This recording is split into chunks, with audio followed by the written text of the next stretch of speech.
자, 오늘은 빌립보서 1장 19절에서 27절까지의 말씀을 가지고 자유케 하는 율법이라는 제목으로 하나님 말씀 증거하겠습니다.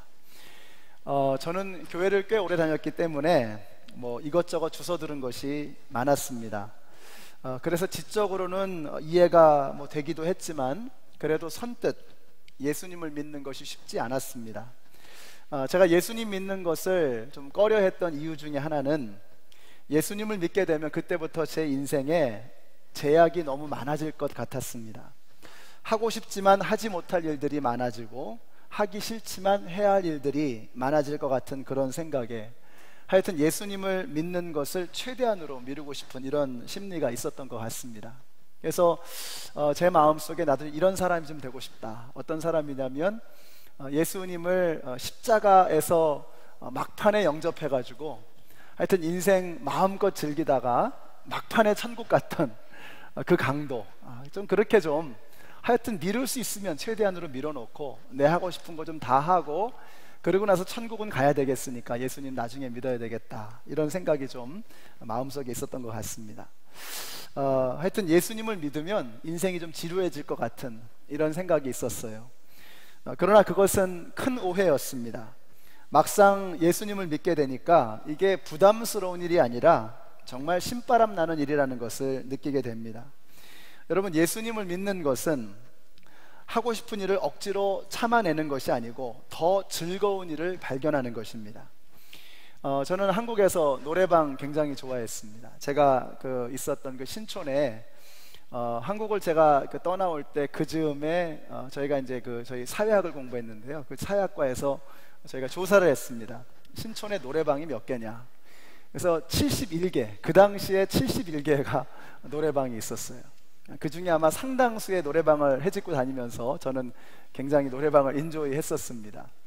하여튼 노래방 굉장히 좋아했어요.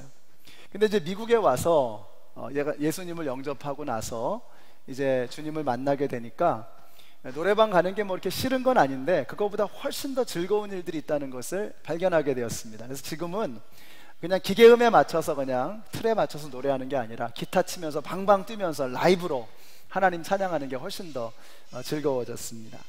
여러분, 예수 믿는 것은 내가 하고 싶은 일을 이를 악물면서 참아내는, 억지로 견뎌내는 그런 것이 아니라 훨씬 더 커다란 근원적인 즐거움과 행복을 추구하는 것입니다.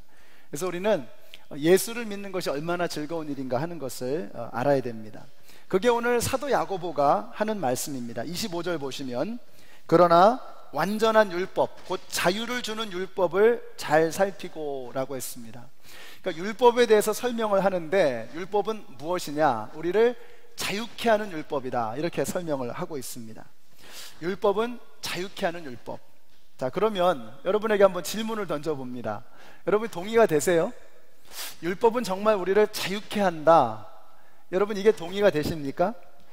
저는 솔직히 동의가 안 됐습니다. 율법은 뭘 해라, 뭘 하지 말아라 하는 이런 명령과 금지로 가득 차 있습니다. 그래서 이게 저한테 부담이 되고 속박으로 여겨졌습니다. 그런데 이상하게 성경에서는 분명하게 자유케 하는 복음이다, 자유케 하는 율법이다, 또 예수님은 자유케 하는 멍에다, 이런 말씀을 하셨어요. 우리가 이걸 이해하려면은 도대체 자유라고 하는 것이 뭔지를 알아야 합니다. 여러분, 자유가 무엇입니까? 우리는 자유하면 하여튼 내가 하고 싶은 것을 내 마음대로 마음껏 다 하는 거, 이걸 자유라고 생각합니다. 그렇죠? 그래서 내가 원하는 대로, 내가 바라는 대로 정말 다 하는 겁니다. 이걸 우리는 자유라고 생각하죠. 그러나 여러분, 내가 정말 하고 싶은 대로, 내가 원하는 대로 다 하고 사는 사람은요, 절대로 자유롭게 살아가지 못합니다. 제가 아는 분 중에 이런 분이 계십니다. 한국에서 아시는 분인데요, 이분이 정말 하고 싶은 말은 다 하시는 분이에요. 자기가 마음속에 있는 얘기를 안 하면 안 되는 사람입니다. 그래서 그냥 생각나는 대로 하고 싶은 대로 다 하시는 분입니다. 이분이 가족들이 있어서 이제 잡을 가지고 이렇게 직장 생활을 하면서 가족들을 부양해야 되는데 안 되는 겁니다. 하고 싶은 말을 다 하다 보니까요, 직장 생활을 오래 하지를 못하는 거예요. 그래서 1년을 못 넘기는 겁니다. 아무리 길게 직장 생활해도 1년을 못 넘어가는 거예요. 그러니까 직장 안에서도 뭐 사람이나 상황 따지지 않고 가리지 않고 그냥 하고 싶은 말을 그냥 다 해버리는 거예요. 그러니까 관계 망가지죠. 또 상사하고 관계 어려워지고 이러니까 그냥 쫓겨나는 겁니다. 잡이 없는 거예요. 50대가 됐는데도 능력도 있고 실력도 있고 또 일을 처리할 수 있는 그런 또 센스도 있는데 이게 관계가 안 되니까 하고 싶은 대로 그냥 막 다 말을 해버리니까 직장 생활을 오래 견디질 못하는 거예요. 결국 경제적으로 굉장히 어려운 상황에 처하게 되고 이게 말이 거칠다 보니까 아내하고의 관계도 굉장히 힘들어지고 가정생활이 굉장히 비참해지는 겁니다. 여러분, 하고 싶은 대로 다 하는 거, 이게 절대로 자유한 게 아닙니다. 이것이 우리에게 행복을 주는 것이 아닙니다. 자, 그러면 자유가 뭐냐? 자유는 이런 겁니다. 제가 자유를 설명할 때 이 예화를 종종 드리죠. 김연아 선수가 얼음판 위에서 트리플 악셀을 합니다. 이렇게 세 바퀴를 도는 거죠. 그 얼음판 위에서, 그 미끄러운 얼음판 위에서 스케이트 하나 달랑 신고 뭐 점프도 하고 회전도 하고 춤을 추고 난리를 칩니다. 그런데 넘어지지 않습니다. 이유가 무엇입니까? 김연아 선수가 얼음판 위에서 자유자재로 날아다닐 수 있는 것은 얼음판의 법칙을 통달하고 완벽하게 터득하고 그 법칙에 철저하게 순종하면서 움직이기 때문에 넘어지지 않는 겁니다. 이게 바로 자유입니다. 얼음판 위에서 마음껏 뛰어다니고 마음껏 춤을 추고 날아다녀도 넘어지지 않는 것, 이게 자유입니다. 그렇게 되기 위해서는 얼음판의 법칙이 무엇인지 그것을 깨닫고 터득하고 그 법칙에 순종하게 될 때 진짜로 자유하게 되는 것입니다. 인간은 언제 가장 자유한가? 내 마음대로, 내 욕망이 가는 대로 마음대로 움직이며 살아가는 게 자유가 아니라 나를 지으신 그 하나님의 말씀 안에서 살아가게 될 때 인간은 가장 자유한 것을 믿으시기 바랍니다. 마치 기차가 철로 위에서 가장 자유롭고 가장 강력한 것처럼 인간은 하나님의 말씀 위에서, 하나님의 율법 위에서 가장 자유하고 가장 강력한 것을 믿으시기 바랍니다. 그래서 계명은 우리를 불편하게 하고 까다롭게 하는 속박과 제약이 아니라 우리를 자유케 하고 능력 있게 하는 하나님의 축복인 것입니다. 에덴 동산에서 아담이 자기 마음대로 했습니다. 먹고 싶은 게 생겼습니다. 그래서 먹었습니다. 하나님의 말씀은 뭐라고 하든지 상관하지 않고 하나님의 금지의 명령은 다 잊어버리고 그거 상관하지 않고 먹고 싶은 게 생겨서 마음대로 먹어버렸습니다. 그 결과 아담이 행복했습니까? 아담이 정말 자유로웠습니까? 그때부터 아담은 죄의 노예가 되고 자신뿐만 아니라 오고 오는 모든 후손들이 그리고 모든 피조 세계가 다 죄의 속박이 되어지는 그러한 어렵고 힘든 죄악 가운데 살아가는 그런 저주의 삶이 되고 말았습니다. 내 마음대로 하는 게 그게 자유가 아닙니다. 솔로몬도 마찬가지죠. 솔로몬은 어떤 사람입니까? 열왕기상 11장에 보니까 그는 자그마치 700명의 후궁과 300명의 첩을 두었는데 그 아내들이 그의 마음을 사로잡았다. 1000명의 부인을 거느렸습니다. 정신병입니다. 정신병. 이게 무슨 말이냐? 내가 해보고 싶은 대로 하면서 다 살았다는 것입니다. 근데 결국이 어떻게 돼요? 그 아내들이 그의 마음을 사로잡았다. 아내들이 세계 각국에서 몰려들었습니다. 그냥 몸만 왔을까요? 자신들이 섬기던 우상들을 다 들고 오는 겁니다. 그 우상들이 솔로몬을 속박하고 솔로몬을 결박하는 것입니다. 그래서 운신할 수 없는 그러한 삶을 그는 살 수밖에 없었습니다. 말년에 그가 쓴 전도서에 이렇게 고백하죠. 원하던 것을 나는 다 얻었다.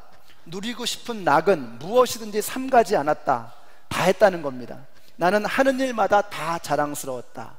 그러나 내 손으로 성취한 모든 일과 이루려고 애쓴 나의 수고를 돌이켜보니 참으로 세상 모든 것이 헛되고 바람을 잡으려는 것과 같고 아무런 보람도 없는 것이었다. 솔로몬은 하고 싶은 대로 다 하며 살았습니다. 다 이루었습니다. 다 해봤습니다. 자기가 마음 먹은 것을 뜻한 대로 다 성취했습니다. 그러나 그는 자유할 수 없었고 뭔가에 사로잡혀 사는 허망한 인생이 되고 말았습니다. 자기 마음대로 살았던 솔로몬은 결코 행복하지도 자유하지도 못했습니다. 삼손 아시죠? 삼손. 삼손도 정말 원 없이 살았던 사람입니다. 여자면 여자, 술이면 술, 화나면 마음대로 사람 죽이고 그는 정말로 하고 싶은 대로 하며 살았습니다. 그런데 그의 끝이 어떻습니까? 블레셋 사람들은 삼손을 사로잡아 그의 두 눈을 뽑고 가사로 끌고 내려갔다. 그들은 삼손을 놋사슬로 묶어 감옥에서 연자맷돌을 돌리게 하였다. 이 장면은 삼손의 마지막 장면입니다. 그 마지막 모습은 사실은 그의 인생 전체를 조망하는 한 장의 스냅 사진이었습니다. 그의 두 눈은 뽑혔습니다. 그래서 볼 수 없었습니다. 욕망의 눈이 멀었습니다. 평생 그는 자신이 보아야 할 것을 보지 못하고 욕망의 눈이 먼 채 살았습니다. 놋사슬에 묶여서, 욕망의 쇠사슬에 묶여서, 죄악의 쇠사슬에 묶여서 짐승이나 돌리는 연자맷돌을 돌리면서 그렇게 짐승처럼 그는 평생을 살았던 것입니다. 자기 멋대로 하고 싶은 대로 살았던 그 삼손의 인생은 바로 놋사슬에 묶여서 두 눈이 뽑힌 채로 짐승처럼 연자맷돌을 매는 그와 같은 허망한 인생이 되고 말았던 것입니다. 인생은 제 멋대로 살 때 자유하는 것이 아니라 하나님의 계명, 자유케 하는 계명, 우리를 날아오르게 하시는 하나님의 말씀 위에 서게 될 때 인생은 진정으로 자유하게 되는 것입니다. 우리가 마귀에게 속아서 그렇습니다.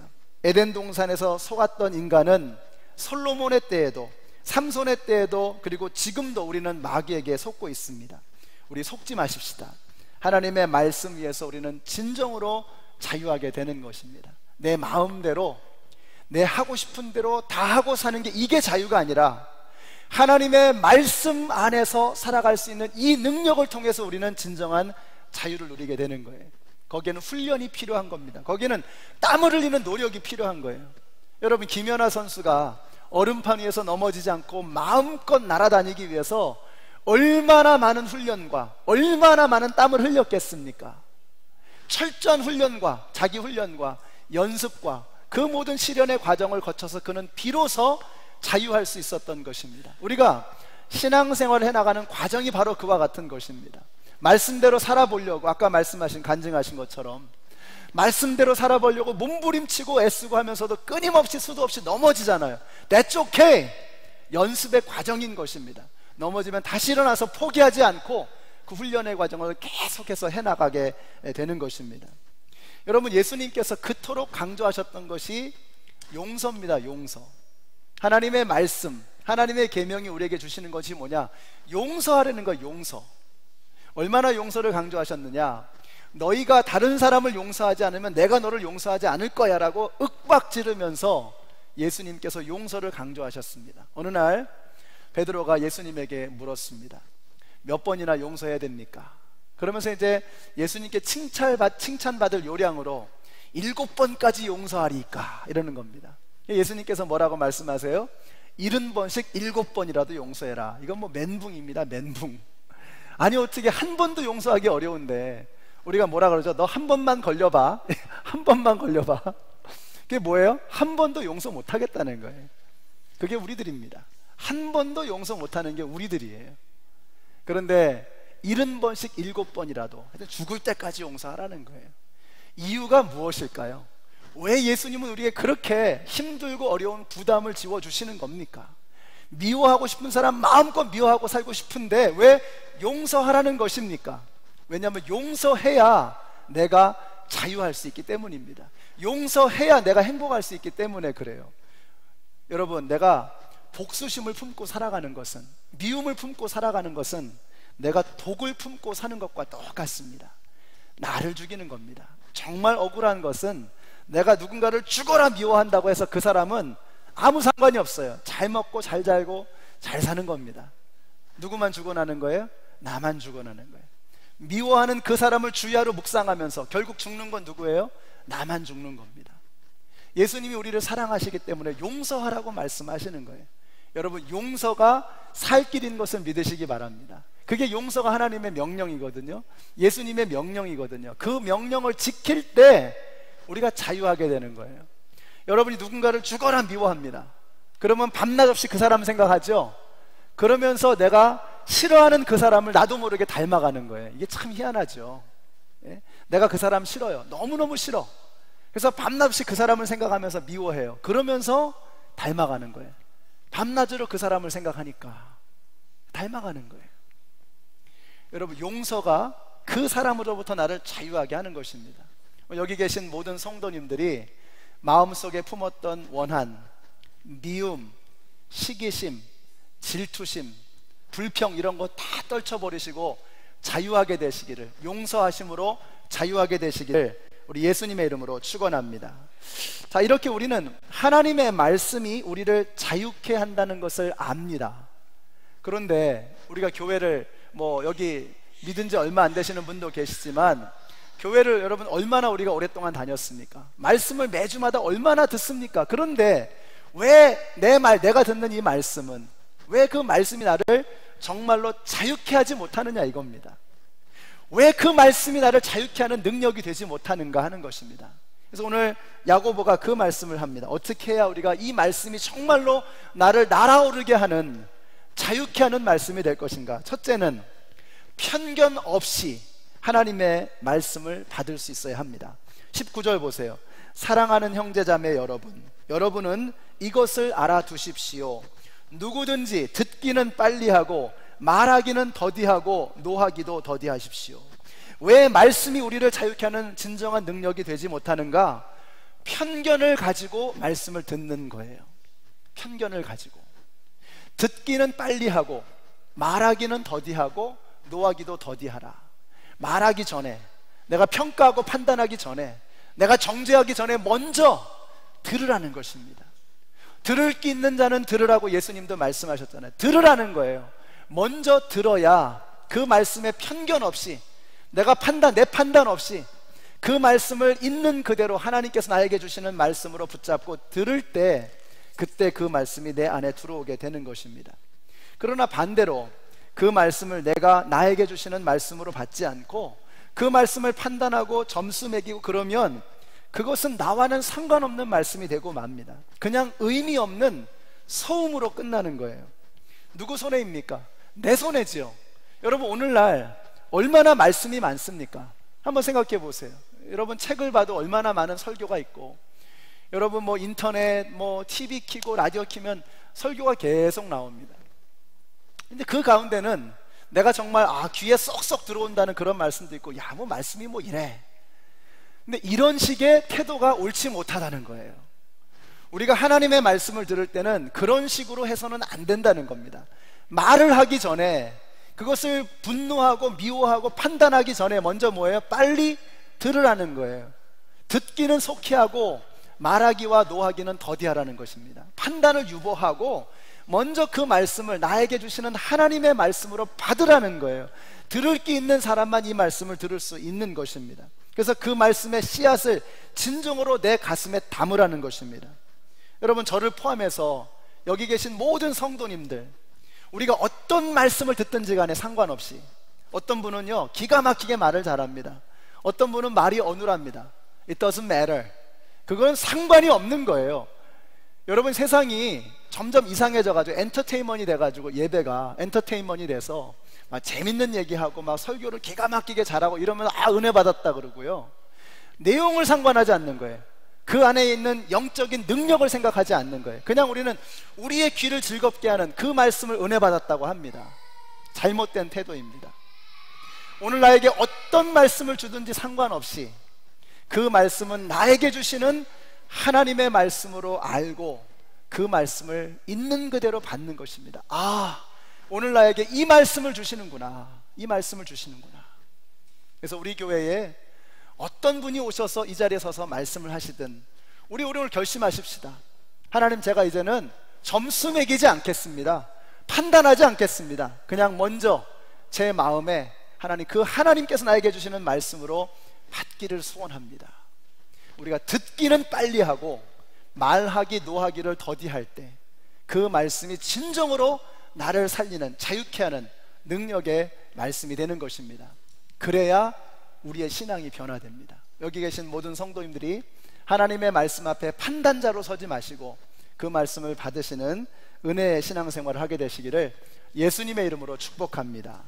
자, 두 번째로는요, 우리 22절 같이 읽습니다. 시작. 말씀을 행하는 사람이 되십시오. 그저 듣기만 하여 자신을 속이는 사람이 되지 마십시오. 우리가 어떻게 하면 말씀이 우리를 진정으로 자유케 하는 능력의 말씀이 되느냐? 그 말씀을 행동으로 옮기는 것입니다. 여러분, 말씀은 듣기만 해서는 안 되는 겁니다. 말씀은 은혜만 받아서는 안 되는 거예요. 도전만 받아서는 안 되는 것입니다. 말씀은 행해야 하는 것입니다.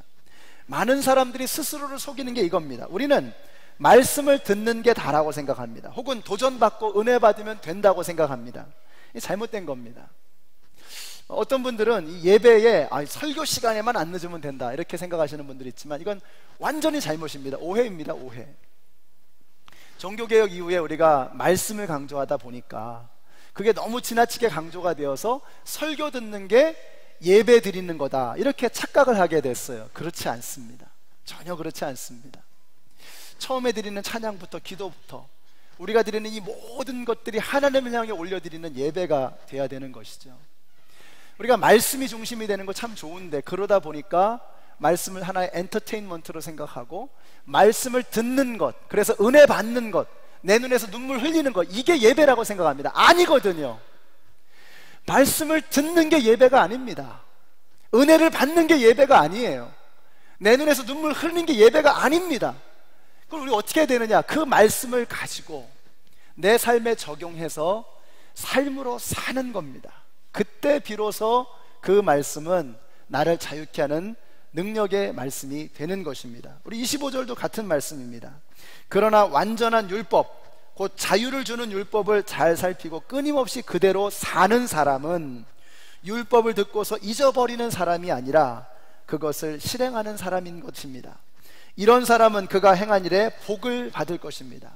여러분, 왜 계명을 주셨습니까? 계명을 지키면 그게 하나님한테 득이 되나요? 전혀 그렇지 않습니다. 하나님은 본성상, 하나님은 그 특성상 더 좋은 것이 하나님께 드려질 수가 없는 분이세요. 왜냐하면 하나님은 필요한 게 없으세요. 하나님은 부족한 게 없으신 분이십니다. 부족한 게 있다, 필요한 게 있다, 그러면 하나님이 아니잖아요. 하나님이 하나님이시기 위해서, 자존자가 되시기 위해서는요 필요하신 게 없는 거예요. 그러니까 우리가 하나님께 뭘 해드린다, 이건 우리 착각입니다. 그냥 우리의 감사의 표시로 하나님 앞에 드리는 것이죠. 우리가 하나님의 계명을 지켜가지고 하나님한테 뭐 득이 되는 거 하나도 없습니다. 그러니까 계명을 지키면 누구에게 좋냐? 우리에게 좋은 거예요. 우리한테. 용서하면 나에게 유익이 오는 것처럼 하나님의 말씀을 지키면 나한테 좋은 겁니다. 예전에 여러분 그 위라고 하는 게임이 한때 유행했던 때가 있었습니다. 그래서 전에는 이제 이렇게 뭐 기계 가지고 이렇게 버튼 누르고 게임했지만 이제 위가 나오면서부터 손에 쥐고 뭐 춤도 추고, 저는 이제 딸들이 있으니까 이 딸아이들이 저스트 댄스, 그 춤추는 그 소프트웨어가 있어요. 그래서 그걸 보면서 춤을 추는 겁니다. 근데 그걸 하면 이제 운동도 되고 또 재미도 있고 건강해지고 뭐 이런다 그래가지고 열심히 둘이 하는 겁니다. 저희는 이제 그게 귀여우니까 소파에 앉아가지고 저하고 제 아내하고 아이들이 이렇게 춤추고 막 운동하고 이러는 걸 이렇게 보면서 즐거워합니다. 그런데 그거 백날 봐봐야 살 하나도 안 빠집니다. 그거 백날 봐봐야 건강해지는데 아무 도움이 안 됩니다. 그거 들고 같이 뛰어야지, 내 운동을 해야지, 그래야 내 건강해지죠. 그 건강해지는 비디오 보면서 백날 앉아 있어봐야 전혀 도움이 안 되는 거예요. 우리가 뭐 누구누구의 뭐 다이어트 뭐 비결 해가지고 그거 따라하면 운동하면은 다이어트 한다고 말이죠. 운동 된다고. 그거 백날 봐봐야 그 다이어트 하는데 전혀 도움 안 되거든요. 그거 따라 해야죠. 우리가 하나님의 말씀을 듣기만 하는 게 바로 그렇다는 거예요. 듣기만 하는 것은 전혀 도움이 안 되는 것입니다. 듣고 행해야죠. 그래야 그 말씀이 진짜 내 것이 되는 것입니다. 자, 이런 사람은 23절에서 뭐라고 하죠? 말씀을 듣고도 행하지 않는 사람은 있는 그대로의 자기 얼굴을 거울 속으로 들여다보기만 하는 사람과 같습니다. 재미있는 표현이죠. 이게 무슨 말이냐? 거울에 얼굴을 이렇게 딱 들여다보니까 얼굴에 김이 묻은 거예요. 김이. 그럼 어떻게 됩니까? 보고 뛰어야죠. 근데 얼굴에 김이 묻었네? 그리고 이렇게 돌아가는 거예요. 아무것도 안 하고 그냥 가는 거예요. 이게 어떻다는 거예요? 말씀을 듣고 행하지 않는 사람이 꼭 이와 같다는 것입니다. 우리가 여기서 말씀 듣고 은혜 받고, 야, 정말 그래야지, 그렇게 살아야지. 여러분이 기도에 대해서 도전을 받고, 아, 그래, 정말 기도를 해야 되겠지, 기도해야지 역사가 나타나지, 기도하니까 막 암도 없어지고 뼈가 부러진 것도 붓고 역사가 나타나는구나. 기도해야지. 기도. 은혜 받았어요. 결심했어요. 그리고 나서 기도 안 합니다. 그러면 아무 소용이 없다는 거예요.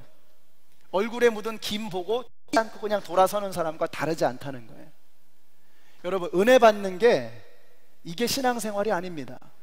은혜를 받았으면, 깨달았으면, 느꼈으면 그것을, 그 말씀을 실천해야죠. 거기에 역사가 있는 것입니다. 그래서 22절에서 듣고 행하지 않으면 스스로 속이는 사람이라고 했어요. 근데 우리가 교회를 건성으로 다니면은요, 스스로 속이기 딱 좋습니다. 내가 교회 오래 다녔다고, 성경 많이 한다고, 내가 직분 있다고, 나는 괜찮아 라고 생각하기 딱 좋습니다. 그러나 여러분, 교회는 병원이라고 했죠. 병원에 왔으면 환부를 드러내고 치료를 받아야 합니다. 내가 병들어 죽어가면서도 괜찮은 척하는 것은 어리석은 일입니다. 교회가 병원이기 때문에 교회에는 별의별 병자가 다 있는 겁니다. 왜 이렇게 교회에 일이 많냐? 당연한 거예요. 교회 병원이잖아요. 여러분, 병원과 하스피럴과 하스피스의 차이점이 뭡니까? 하스피스는 죽음을 기다리는 곳입니다. 그래서 통증이 있으면 통증 느끼지 않도록 이 진통제를 주는 곳이, 페인킬러를 주는 곳이 하스피스죠. 병원은 어떻습니까? 병원은 비명소리 나고 피 튀기고 난리가 나도 사람을 살려보겠다는 거예요. 거긴 치료제를 쓰는 곳입니다. 그래서 시끌벅적하고 난리가 아니어도 저는 병원이 좋습니다. 병원에는 희망이 있습니다. 교회는요, 하스피스가 아니라 하스피럴입니다. 교회는 사람을 살리는 곳입니다. 그래서 여러분, 교회라고 하는 곳에 문제가 많은 이유가 바로 거기에 있어요. 우리가 교회에 와서 환부를 드러내는 겁니다. 이렇게 얘기하다 보면 나는 다 괜찮습니다, 다 좋습니다 이러시는 분들, 제가 안타깝습니다. 이런 분들을 보면 다 괜찮을 수가 없는데 우리가 어떻게 다 괜찮습니까? 다 괜찮은 곳이 어디예요? 문제가 전혀 없는 곳이 어디입니까? 공동묘지. 공동묘지 가면 전혀 문제가 없습니다. 사람 사는 세상에는요, 반드시 문제가 있게 마련이에요. 그걸 끄집어내고 환부를 드러내고 함께 격려하고 위로받고 치유받는 곳, 이게 바로 목장 아닙니까? 이게 바로 교회 아닙니까? 교회는 병원입니다. 그래서 목장이 중요합니다. 내 환부를 드러낼 수 있는 곳, 내가 부족한 부분, 잘못된 부분을 드러내놓고 연습하고 훈련하는 곳입니다. 우리가 일주일에 한 번 근사하게 차려입고 교회에 와서 점잖게 예배하고 멋있게 찬양하고 즐겁게 친교하고 그리고 가면, 여러분, 치료는 언제 받습니까? 훈련은 언제 하는 것입니까? 내 속에 병든 것을 언제 끄집어내서 언제 치료합니까? 그래서 지지고 볶고 하면서 한바탕 난리치면서 목장을 하는 겁니다. 나를 드러내는 거예요. 부대끼기도 하고 거기서 힘든 일이 있을 수도 있습니다. 그러면서 나의 모난 부분을 발견하고 내 병든 부분을 발견하고, 아까 말씀하신 것처럼 견고한 진이 드러나는 거예요. 그것만 건드리면 뒤집어지는 일들이 있거든요. 그러면서 내가 성숙해져 가는 거예요. 근데 우리가 일주일에 한 번 나와서 멋지게 예배드리고 집으로 가가지고 자기 마음대로 살아간다. 무슨 변화가 일어날 수 있습니까? 무슨 변화가? 여러분이 노티스 하신 분들이 계실지 모르겠지만, 제가 오늘 포함해서 3주 동안 목장에 대해서 이제 칼럼을 계속 쓰고 있습니다. 제대로 한번 해보고 싶은 거예요. 제가 기왕 하는 목장 좀 제대로 한번 해보고 싶은 겁니다. 왜 그렇게 목장을 고집하나? 제가 보니까 영혼 구원이 돼요. 영혼 구원이 돼.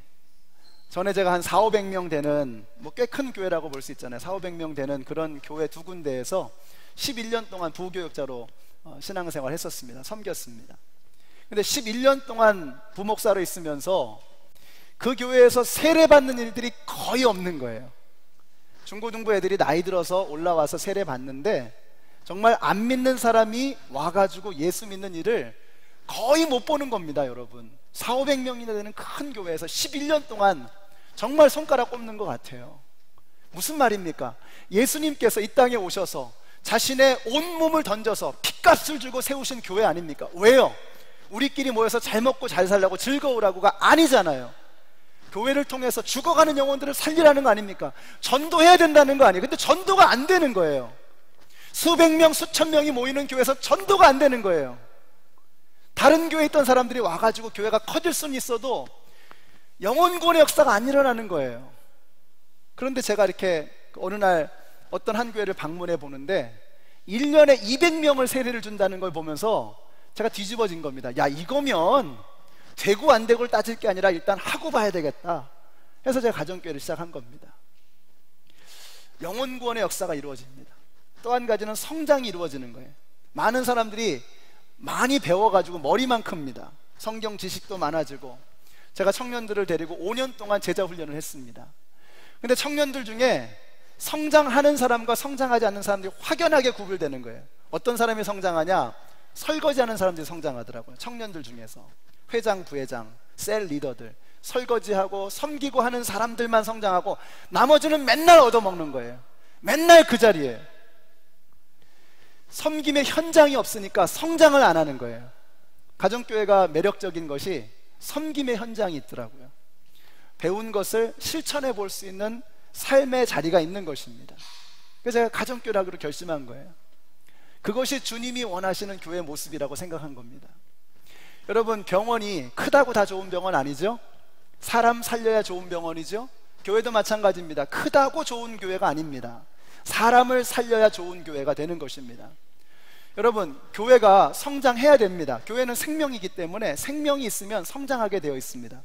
저는 우리 연합장로교회가 성장하기를 바랍니다. 그러나 성장이 목표가 되면 안 됩니다. 그래서 주님, 큰 교회가 되지 않고 좋은 교회가 되게 해 주시옵소서. 그게 제 기도 제목입니다. 좋은 교회가 되면, 사람을 살리는 교회가 되면 사이즈는 하나님이 알아서 하실 일이에요. 그래서 제가 몇 년도까지 몇 명의 선교사 파송, 몇 명의 성도, 이렇게 저한테는 굉장히 불편한 거예요.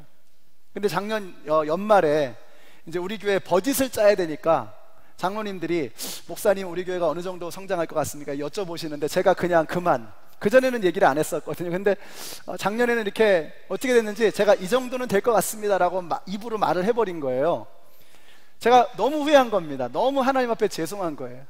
제가 하나님을 앞질러 갔다는 생각이 들어서 참 불편했습니다. 성장은 그냥 하나님께 맡기면 돼요.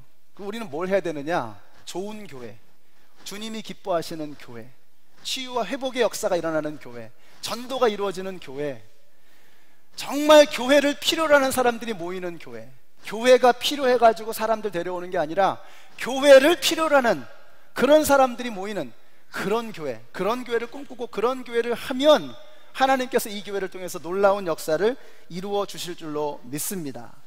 우리가 수영의 이론만 열심히 공부해가지고는 절대로 수영 못합니다. 물에 뛰어들어야 수영이 배워지는 겁니다. 우리가 여기서 이론만 강의하고 김 목사가 설교하는 내용을 여러분이 잘 노트하고 잘 마음속에 두고 열심히 외우고 생각하고 묵상하고 거기서 끝나면 우리는 절대로 수영을 배울 수가 없어요. 절대로 이 세상을 이기는 법을 배울 수가 없습니다. 삶 속에서 도전하는 겁니다. 목장에서 훈련하는 겁니다. 해보는 겁니다. 그래야 그것이 진짜 내 삶을 자유케 하는 능력의 말씀이 되는 것입니다. 마지막으로 새 속에 물들지 말라고 말씀합니다. 오늘 본문의 마지막 절 같이 읽습니다. 시작. 하나님 아버지께서 보시기에 깨끗하고 흠이 없는 경건은 고난을 겪고 있는 고아들과 과부들을 돌보아주며 자기를 지켜서 새 속에 물들지 않게 하는 것입니다. 여러분, 세상은 고아와 과부에게 관심이 없습니다. 이게 바로 조직과 공동체의 차이입니다. 제가 조직과 공동체의 차이에 대해서 말씀드렸죠. 세상은 고아와 과부에게는 전혀 관심이 없습니다. 그게 세상입니다. 조직이 어떤 대표적인 게 회사, 군대 이런 게 조직이잖아요. 회사에서는 사장이 최고입니다. 군대에서는 대장이 최고입니다. 가장 많은 부를 가지고 있는 사람, 가장 많은 권력을 가지고 있는 사람이 그 조직의 중심입니다. 그게 조직입니다. 근데 교회는 공동체입니다. 공동체의 가장 대표적인 예가 가족이죠. 가족이 공동체 아닙니까? 가족은 어떻습니까? 아기가 그 가정에 태어나면 아기를 위해서 가구의 배치를 다 바꿉니다. 다치지 않게. 아기가 가정에 태어나면 아기를 위해서 페인트 칠을 다 바꿉니다. 아기가 좋아하는 색깔로. 여러분 가정에서 누군가가 감기 걸렸어요. 그러면 여러분이 좋아하든 좋아하지 않든 모든 식구들이 다 콩나물국을 먹는 겁니다. 이게 공동체입니다. 조직이 아니라 공동체입니다. 오늘날 교회가 조직화되어져 갑니다. 기업화되어져 갑니다. 그래서 점점 효율적으로 뭔가를 어떤 목표를 설정해 놓고 그 목표를 향해 달려갑니다. 그 과정 속에서 사람은 상관없어요. 다치든 뭐 사람이 무너지든 그 심령이 무너지든 관계가 깨지든 아무 상관하지 않고 그냥 조직의 공동체의 목표를 향해서, 조직의 목표를 향해서 달려가는 겁니다. 교회는 그런 곳이 아닙니다. 교회는 공동체입니다. 교회 안에서는 가장 연약한 사람, 가장 힘이 없는 사람, 병든 사람이 가장 많은 관심을 갖고 가장 중심에 있어야 합니다. 오늘 그 말씀을 하는 거예요. 고아와 과부들에게 관심을 가지라는 거예요. 새 속에 물들지 말라는 것입니다. 세상은 힘없고 연약한 사람에게는 관심이 없지만 교회는 그러면 못 쓴다는 거예요. 여러분, 왜 교회가 전하는 복음에 능력이 없습니까? 복음이 자유케 하는 힘이라고 했는데 왜 교회에서 선포하는 말씀이 세상을 자유케 하지 못하고 있습니까? 왜 능력이 없습니까? 새 속에 물들어 버린 거예요. 세상이 하는 그대로 세상 따라서 우리도 고아와 과부를 멸시하고 힘없고 못 배우고 가진 거 없는 사람들을 무시하고 그러고 살아가는 겁니다. 그러면서 교회에게 유익이 될 만한 사람, 교회에 힘이 될 만한, 교회가 필요로 하는 사람에게만 관심을 갖는 거예요. 이건 교회가 아닙니다. 새 속에 물들어 버리면 더 이상 교회는 교회로서의 힘을 발휘할 수가 없는 거예요. 사랑하는 성도 여러분, 우리 연합장로교회 정말로 주님이 원하시는, 주님이 기뻐하시는 그런 교회가 되시기를 예수님의 이름으로 축원합니다. 우리가 새 속에 물들지 말고 고아와 과부를 소중하게 여기고 힘이 없는 사람, 교회 아니면 희망이 없는 사람, 그런 사람들에게 관심을 가질 때 이 교회가 선포하는, 그리고 여러분들이 선포하는 그 말씀이 죄와 사망의 권세에 속박되어져 있는, 결박되어져 있는 세상을 자유케 하는 능력의 말씀이 되는 것입니다. 오늘 그런 주님의 꿈을 함께 꾸기를 원하시는 분들, 이제 오늘부터 저희가 새가족반을 시작합니다. 새가족반을 하시고 목장에 들어오셔야, 그래야 연합장로교회 정식 등록 교인이 됩니다. 제가 이렇게 어떤 규정을 정해놓은 이유가 뭐냐면, 우리가 한 방향을 가지고, 한 비전을 가지고 함께 나아가야 되는데 동상이몽이라 그러죠. 다른 생각을 하는, 다른 꿈을 꾸는 거예요. 제가 오늘 칼럼에도 쓴 것처럼 각자 여러분이 가지고 계신 그 신앙생활의 배경을 가지고 이건 이렇게 하는 거고 저건 저렇게 하는 거고 갈팡질팡 방향을 잡지 못합니다. 우리가 한 방향을 볼 수 있어야 돼요. 정말 주님이 원하시는 것이 무엇인가, 연합장로교회는 무엇을 하기를 원하는 교회인가 하는 것을 우리가 마음을 모으고 그것을 함께 합심하게 될 때 우리가 힘을 합쳐서 정말 이 세상을 자유케 하는 능력의 복음을 선포할 수 있는 것입니다. 그래서 들어오세요. 아직까지 새가족반 하지 않으신 분들, 아직까지 목장에 들어가지 않으신 분들 들어가시고 열심히 하시기 바랍니다. 그래서 정말 이 교회를 통해서 하나님의 나라가 선포되어지고 주님의 뜻이 이루어지게 되시기를 우리 예수님의 이름으로 축원합니다.